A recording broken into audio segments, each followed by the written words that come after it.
Hey guys, it's Betty Rotten here coming at you with some killer news. Today's story is going to be a bit of a longer video. It's a feature that someone in a group on Facebook that I belong to requested. So this video's for you. You know who you are. Thanks for requesting this. I appreciate that. I'll take any requests. If you want to see a certain story, I do features on Wednesdays.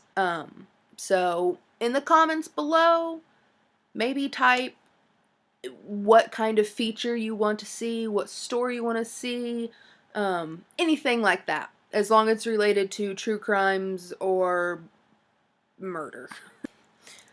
John List.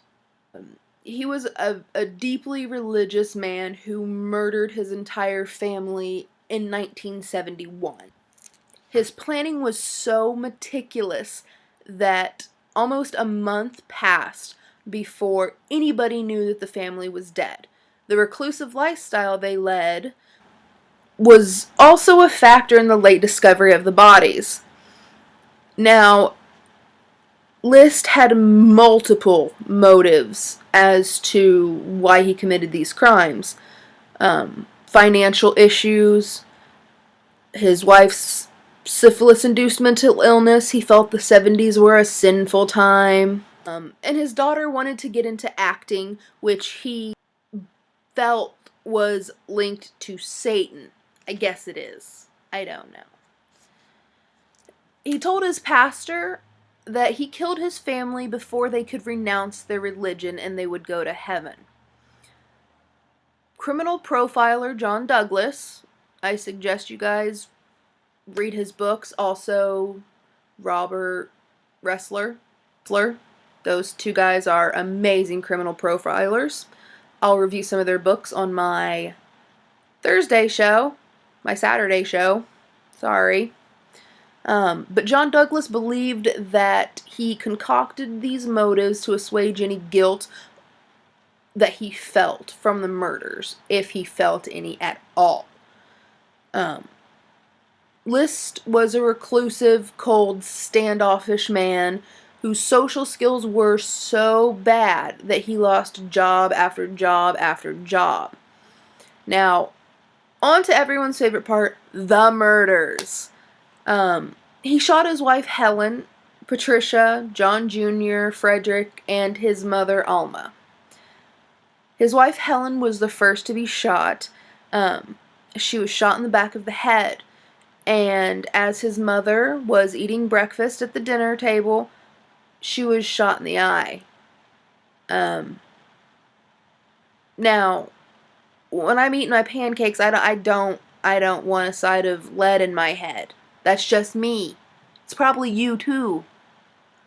But anyway, when Patricia and Frederick came home from school, List was hiding behind the door, so when the children came in, he could shoot them in the back of the head.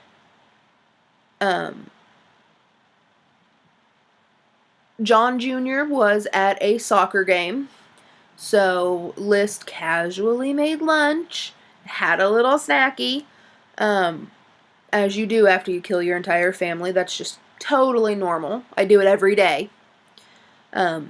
He went to pick him up and let him go through the door of the house first because he wanted to shoot him in the back of the head 10 times. 10 times. How much animosity did he have towards his son? Was he jealous that his son was successful? Was more outgoing than he was? Maybe he thought he was a burden. I don't know. I don't think we ever will know. He was also resentful of his wife because she wanted to buy a bigger home for their expanding family, and according to him, his mother was an overbearing bitch. Don't kill your mother. Don't kill anybody. But List dragged his kids and his wife up to their ballroom and wrapped them in sleeping bags. And in a note he left his pastor, he said, "Mother is still in the attic. She was too heavy to carry."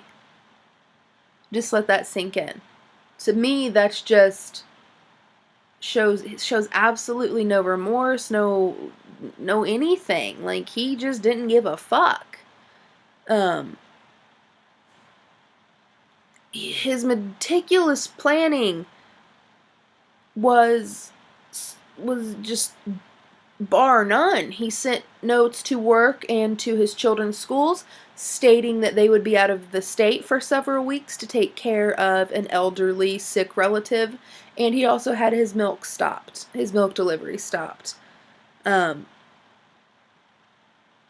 His police contacted America's Most Wanted due to the great results the show has produced so far as in catching criminals. Forensic artist Frank Bender made a bust of List even though he had been on the run for 18 years.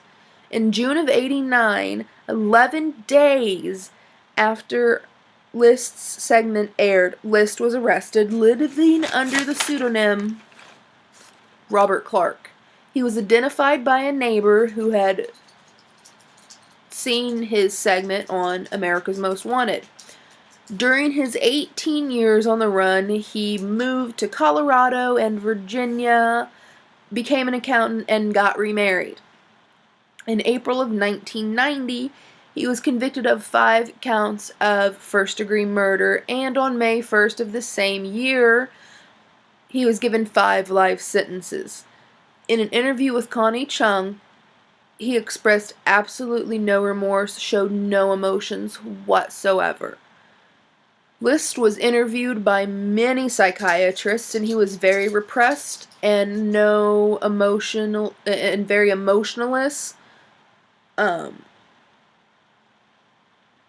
List lost his job at a bank, but still pretended to go to work to save embarrassment for his family. List also thought poverty was a sin. There was speculations about List having obsessive-compulsive personality disorder, which is different from OCD.